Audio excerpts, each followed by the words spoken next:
कभी सोचा है, जिस औलाद के लिए दिन रात मेहनत की, जिसे गले से लगाकर बड़ा किया, उसी औलाद से अगर एक दिन बेगाने जैसा व्यवहार मिले तो दिल कैसा टूटता है। यह कहानी एक ऐसे पिता की है जिसने जीवन की सबसे बड़ी 4 गलतियां कीं, और उस भूल का अंजाम इतना भयानक था कि बुढ़ापा एक सजा बन गया। अगर आप भी नहीं चाहते कि बुढ़ापे में आंखों में आंसू हों, तो यह कहानी आपके लिए है। बहुत समय पहले की बात है। उत्तर प्रदेश के पूर्वी क्षेत्र में बसे एक गांव का नाम था बिजौली। ये गांव जितना शांत था, उतना ही आत्मीयता से भरपूर भी था। वहां के लोग सुबह जल्दी उठते, खेतों में जाते और दोपहर में पीपल के नीचे चौपाल लगती। खेतों की हरियाली और बैलों की घंटियों की आवाजें गांव को संगीत की तरह सजाती थीं। इसी गांव में रहता था एक बुजुर्ग किसान हरिराम। उम्र करीब 72 वर्ष, लेकिन शरीर अब भी मजबूत और आंखों में गहराई थी। वह सीधा सादा, मेहनती और सच्चा इंसान था। उसने अपना पूरा जीवन खेतों में पसीना बहाकर गुजारा था। कभी किसी से ऊंची आवाज में बात नहीं की, कभी किसी का बुरा नहीं चाहा। हरिराम के 4 बेटे थे, शंभू, रमेश, सुशील और गोपाल। चारों के विवाह हो चुके थे और वे भी अब पिता बन चुके थे। लेकिन अब पिता के लिए मन में वही आदर और सेवा बची है या नहीं, यही इस कहानी की आत्मा है। हरिराम के पास जो सबसे कीमती चीज थी, वह थी उसकी 10 बीघा उपजाऊ जमीन। ये जमीन उसे उसके पिता से मिली थी। जीवन भर उसने इसी जमीन से अन्न उगाया, बच्चों को पढ़ाया, बेटियों की शादी की और घर बनाया। इसके अलावा उसके पास एक पक्के मकान के अलावा एक छोटी सी दुकान भी थी जो गोपाल चलाता था। एक बैंक अकाउंट में लगभग 3 लाख रुपए जमा थे। हरिराम को इस संपत्ति पर गर्व नहीं, बल्कि संतोष था। वह सोचता, भगवान ने मेहनत का फल दिया है, अब बुढ़ापे में बच्चे सेवा करेंगे तो बाकी जीवन सुकून से कटेगा। चारों बेटों की सोच अलग थी। शंभू सबसे बड़ा, दिखावे में तेज, लेकिन अंदर से स्वार्थी। रमेश पढ़ा लिखा, नौकरी की तलाश में, सपनों से भरा लेकिन आलसी। सुशील थोड़ा शांत, लेकिन पत्नी के कहने में चलता था। गोपाल सबसे छोटा, दुकान चलाता था, पर पत्नी के आगे झुकता था। हरिराम को यही लगता कि उसने उन्हें अच्छे संस्कार दिए हैं, लेकिन उसे यह नहीं पता था कि संस्कारों की असली परीक्षा तब होती है जब माता पिता की शक्ति कमजोर पड़ती है। एक दिन की बात है। हरिराम खेत से लौट रहा था। गर्मी बहुत थी। वह गांव की पीपल के नीचे बैठ गया। वहां पहले से कई बुजुर्ग बैठे थे, कालूराम, बुधिया चाचा और शंकरलाल। बातों बातों में जमीन और बेटों की सेवा पर चर्चा छिड़ गई। बुधिया चाचा बोले, हरिराम, अब तेरी उम्र हो गई है, बेटों को जिम्मेदारी दे दे। खेत तू कब तक देखेगा? हरिराम ने जवाब दिया, सही कह रहे हो चाचा। अब शंभू को कुछ बता दो कि ये जमीन उसकी है। कालूराम ने सिर हिलाते हुए कहा, देख हरिराम, आज के बच्चे वैसे नहीं रहे। सोच समझ के फैसला लेना। लेकिन हरिराम का दिल बेटे के प्रति भावुक था। उसी शाम उसने घर जाकर शंभू को अपने पास बुलाया। हरिराम ने बेटे से कहा, शंभू बेटा, तू अब बड़ा हो गया है। खेत खलिहान की जिम्मेदारी तुझे ही संभालनी है। मैंने तेरे नाम 5 बीघा जमीन कर दी है, बाकी तेरे भाइयों को बाद में दूंगा। शंभू ने झुककर बाबूजी के पैर छुए और कहा, आपकी मर्जी है बाबूजी, जैसे आप ठीक समझें। हरिराम खुश था। उसे लगा कि अब बेटा जिम्मेदार बन जाएगा। लेकिन कहानी यहीं से करवट लेती है। अगले दिन सुबह ही शंभू खेत पर अकेले चला गया। हरिराम ने सोचा, अच्छा है, काम में मन लग गया। लेकिन जब वह खेत पहुंचा तो देखा कि शंभू खेत पर मजदूरों को डांट रहा है। अब ये खेत मेरा है, मैं जैसा कहूं वैसा करना होगा। हरिराम चौंका।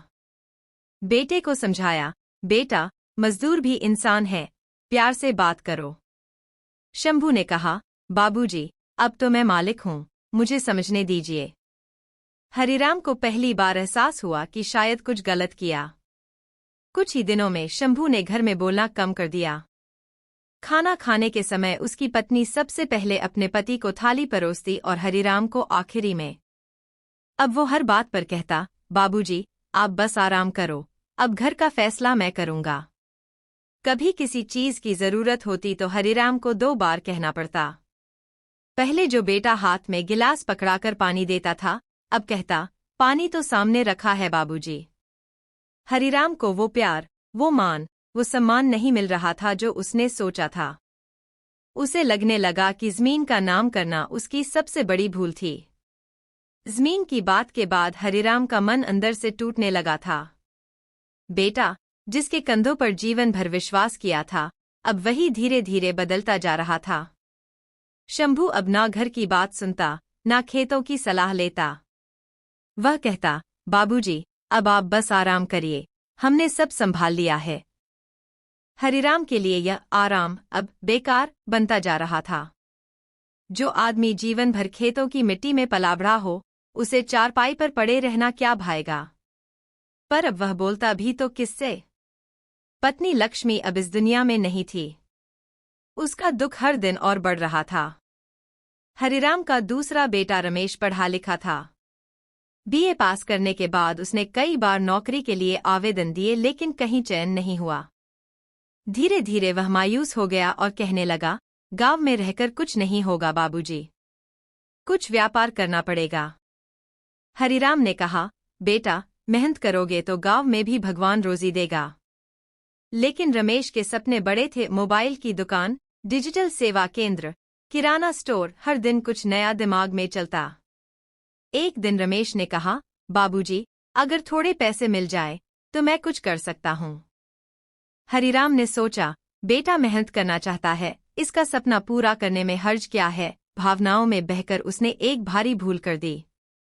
हरिराम ने रात को रमेश को अपने कमरे में बुलाया। अलमारी खोली और एक छोटी सी थैली निकाली। उसमें बैंक की पासबुक, आधार कार्ड, कुछ जरूरी कागजात थे। उसने पासबुक रमेश को दिखाते हुए कहा, बेटा, ये बैंक में तुम्हारे बाबूजी की जिंदगी की कमाई है, कुल 3 लाख रुपए जमा है। तुझे व्यापार करना है तो सोच समझ कर खर्च करना, लेकिन बहुत जरूरत हो तभी। रमेश की आंखें चमक उठीं। बाबूजी, आपने इतनी बड़ी बात मुझसे छुपा रखी थी? हरिराम मुस्कुरा दिया, छुपाई नहीं, बस सही समय का इंतजार कर रहा था। अगले ही दिन रमेश बैंक गया और 50,000 रुपए निकाल लाया। उसने एक सेकंड हैंड कंप्यूटर और प्रिंटर खरीदा और गांव में आधार कार्ड और फोटो कॉपी सेंटर खोल दिया। हरिराम को उस पर गर्व हुआ। पर 1 महीना भी नहीं बीता था कि रमेश फिर बोला, बाबूजी, प्रिंटर की स्याही खत्म हो गई है, 2,000 चाहिए। फिर कस्टमर के लिए कुर्सी लेनी है, 3,000 चाहिए। फिर लाइसेंस रिन्यू करवाना है, 5,000 चाहिए। हर बार हरिराम देता गया, बिना शक किए। लेकिन उसे ये समझ नहीं आया कि उसका बेटा अब जरूरत से नहीं, अधिकार से मांगने लगा है। रमेश की पत्नी सरिता पहले तो हरिराम को बड़े आदर से खाना परोसती थी, बात बात में कहती, बाबूजी, आप तो लक्ष्मी के बराबर हैं घर के। लेकिन अब उसके शब्दों में कसाव आ गया था। बाबूजी, अब आप ज्यादा देर मत बैठा करें दुकान पर, रमेश को करने दीजिए। बाबूजी, अब गोपाल के बच्चों की पढ़ाई पर खर्च कम कीजिए, आपका पैसा रमेश के व्यापार में लग रहा है। हरिराम को लगने लगा कि शायद उसका ही पैसा अब उसके खिलाफ इस्तेमाल हो रहा है। एक दिन रमेश आया और बोला, बाबूजी, मुझे पटना में डिजिटल प्रशिक्षण लेना है, 10 दिन का कोर्स है, खर्चा 50,000 आएगा। हरिराम चौंक गया, 50,000? हाँ बाबूजी, बड़ा कोर्स है, बहुत लाभ होगा। हरिराम ने गहराई से देखा और कहा, बेटा, अब बैंक में ज्यादा पैसे नहीं बचे हैं। तुम्हारे 3 भाई भी हैं, सोच समझकर खर्च करना होगा। रमेश की आंखें तिरछी हो गईं। वह बोला, बाबूजी, जब आपने पासबुक दिखाई थी तब तो नहीं कहा था कि भाइयों का हिस्सा भी है। अब क्या मुझे भरोसे लायक नहीं समझते? हरिराम चुप हो गया। अब उसे समझ आने लगा था कि उसने जो भावनाओं में आकर किया वह अब उसके ऊपर बोझ बन गया है। हरिराम फिर एक दिन पीपल के नीचे बैठे थे। वहां बैठे बुधिया चाचा ने जब उनका उतरा चेहरा देखा तो पूछा, क्या हुआ हरिराम? फिर मन भारी है क्या? हरिराम ने सिर झुकाया, हाँ चाचा, लगता है गलती कर दी। रमेश को बैंक की जानकारी नहीं देनी चाहिए थी। अब तो हर हफ्ते पैसे मांगता है। शंकरलाल बोले, बेटा कुछ भी कहो, पैसे की बात औलाद से जितनी छुपा कर रखो उतना ही समान रहता है। बुधिया चाचा ने कहा, हर घर की यही कहानी है। जब तक माँ बाप के पास कुछ छुपा हुआ खजाना रहता है तब तक बेटे सेवा करते हैं। जैसे ही बता दो, प्यार में स्वार्थ घुस जाता है। हरिराम की आंखें भर आईं। अब रमेश और सरिता के व्यवहार में पूरी तरह बदलाव आ चुका था। रमेश अक्सर कहता, बाबूजी, आप तो अपना सब कुछ हम पर लुटा चुके हैं, अब भाइयों की तरफ क्यों झुकते हैं? सरिता तो साफ कहती, अब आपके हाथ में कुछ नहीं रहा बाबूजी, तो क्यों दूसरों के लिए सोचते हैं? हरिराम अकेला होता जा रहा था। उसे अब हर उस पल पर पछतावा हो रहा था जब उसने बेटों को अपना सब कुछ सौंप दिया।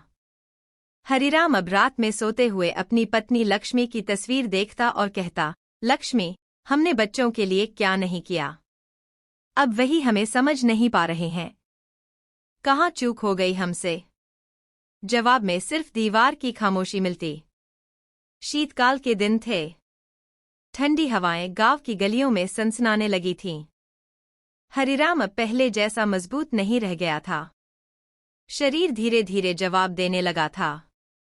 कमर में दर्द, सीने में भारीपन और बार बार थकान, ये संकेत शरीर धीरे धीरे दे रहा था कि अब बहुत संभलकर चलना होगा। एक रात की बात है, हरिराम अपने कमरे में अकेला सो रहा था।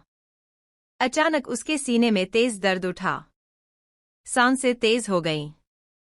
आंखों के सामने अंधेरा छाने लगा। उसने जैसे तैसे जोर लगाकर आवाज लगाई, सुशील, सुशील बेटा। सुशील, जो पास वाले कमरे में था, दौड़ कर आया। क्या हुआ बाबूजी? हरिराम बस इतना कह सका, सीने में बहुत दर्द है। लगता है दिल में कुछ हो रहा है। सुशील ने पत्नी नीलम को उठाया और बाइक से बाबूजी को शहर के सरकारी अस्पताल ले गया। डॉक्टर ने जांच की और कहा, मामला हार्ट से जुड़ा हुआ लग रहा है। उम्र के कारण थोड़ा खतरा है, ईसीजी कराना होगा। सुशील ने जैसे तैसे इलाज कराया, लेकिन वह मन ही मन घबरा गया। अस्पताल से लौटते समय वह हरिराम से बोला, बाबूजी, आपने ये बात पहले क्यों नहीं बताई? आपकी तबीयत इतनी खराब है, ये तो हमें बिल्कुल पता नहीं था। हरिराम ने कहा, बेटा, सोचा तुम्हें परेशान न करूं। सुशील ने घर लौटते ही सबसे पहले अपनी पत्नी नीलम को पूरी बात बताई। नीलम ने ये बात रेखा को बताई, फिर सरिता को और अंत में शंभू तक भी पहुंच गई। अब पूरे घर में एक ही बात घूम रही थी, बाबूजी अब ज्यादा दिन के नहीं बचे। अब घर का व्यवहार बदलने लगा। रेखा कहने लगी, अब बाबूजी की दवा पानी की जिम्मेदारी किसकी होगी? सरिता ने रमेश से कहा, अगर ज्यादा बीमार हो गए तो खर्चा तो सब मिलकर उठाएं ना। शंभू ने पत्नी से कहा, अब तो ये भी देखना पड़ेगा कि वसीयत में किसका नाम कितना है।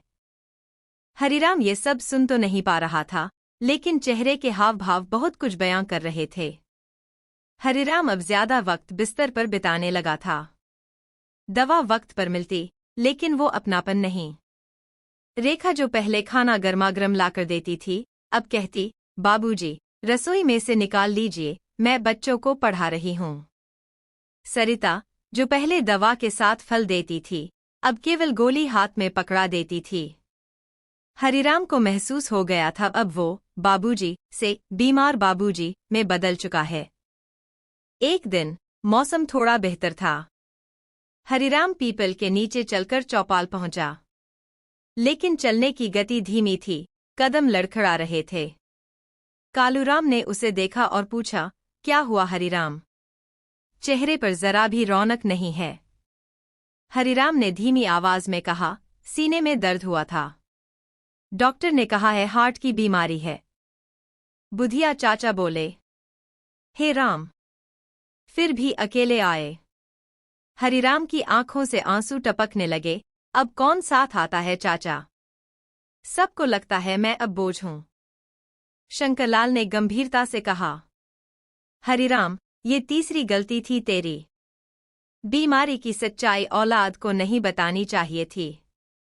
जब तक उन्हें लगता है कि बाप मजबूत है, तब तक सेवा करते हैं। जैसे ही लगता है कि अब यह निर्भर हो गया है, सेवा कम और नजरअंदाज ज्यादा होने लगता है। हरिराम बस चुपचाप सुनता रहा। उसके भीतर एक ज्वालामुखी फूट रहा था, लेकिन बाहर चेहरा शांत था। अब घर में बातें होनी शुरू हो गई। बाबूजी को कहीं वृद्धाश्रम भेज दिया जाए। अगर कुछ हो गया तो किसके हिस्से में जिम्मेदारी आएगी? क्या वसीयत अभी पढ़ ली जाए? हरिराम को कुछ भी सुनने की जरूरत नहीं थी। सबके चेहरों से पढ़ना अब वो सीख चुका था। उसने एक दिन रेखा से कहा, बेटी, दवा की चिंता मत करो, मैं खुद देख लूंगा। रेखा बोली, बाबूजी, हम सेवा तो करते हैं, पर आपको ही शिकायत रहती है। हरिराम मुस्कुराया, सेवा और सहानुभूति में फर्क होता है बेटी। हर रात जब परिवार सो जाता, हरिराम अपनी चारपाई पर करवटें बदलता।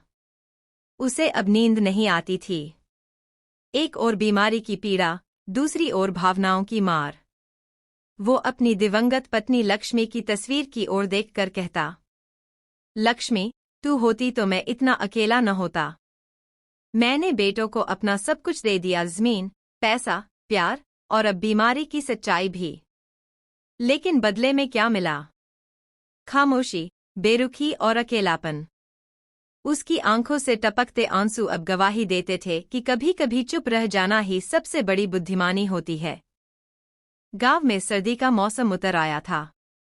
खेतों में धुंध बिछी थी और हरिराम का मन किसी सूने पेड़ सा हो गया था। चौपाल की चहल पहल से दूर, वह आज भीतर से बेहद व्याकुल था। शरीर के साथ साथ मन भी बूढ़ा हो चुका था। लेकिन एक बात उसके सीने में पत्थर की तरह दबी हुई थी। उसने अपनी जमीन और संपत्ति की वसीयत बना दी थी। वह जानता था कि यह बात अब ज्यादा दिन छुप नहीं सकती। उसने चारों बेटों को एक दिन अपने कमरे में बुलाया। शंभू, सबसे बड़ा बेटा, खेती संभालता था।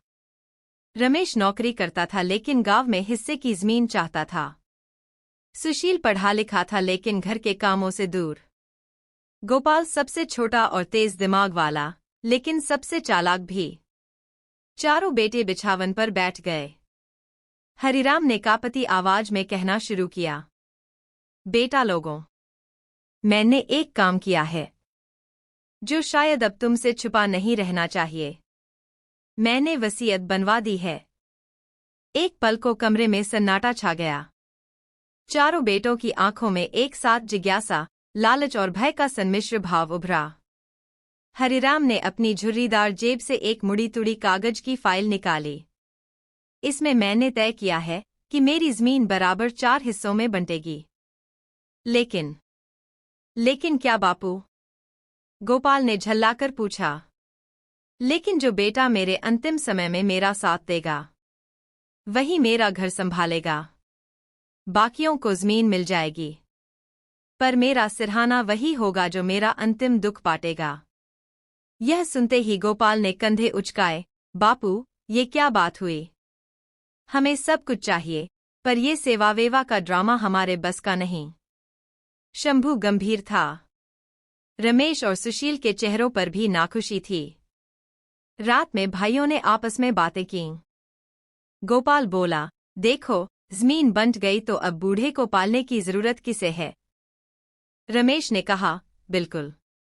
अब जिसने जो पाया वो अपना देखे। सुशील, बूढ़ा अब काम का नहीं रहा।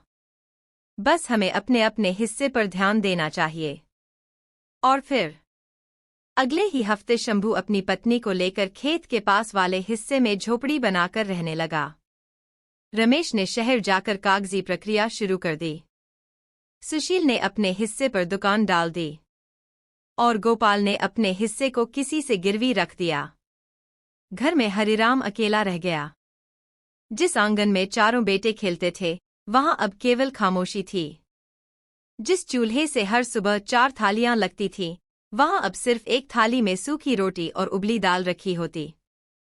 हरिराम सुबह बैठकर चुपचाप बाहर देखता, न कोई बात करता, न कोई हाल पूछता।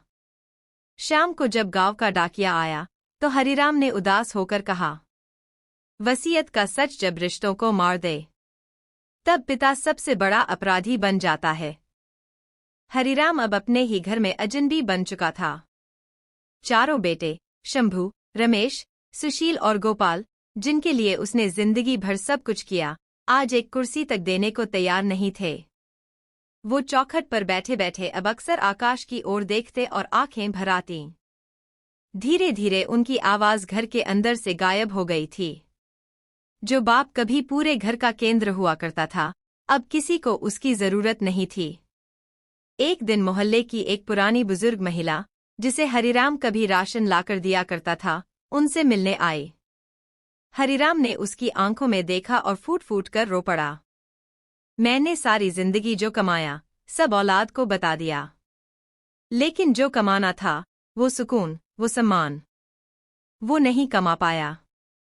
महिला ने बस एक वाक्य कहा, कुछ बातें जिंदगी में औलाद को बतानी नहीं चाहिए बेटा, वरना बुढ़ापा काटा नहीं जाता, भोगा जाता है। हरिराम समझ चुका था।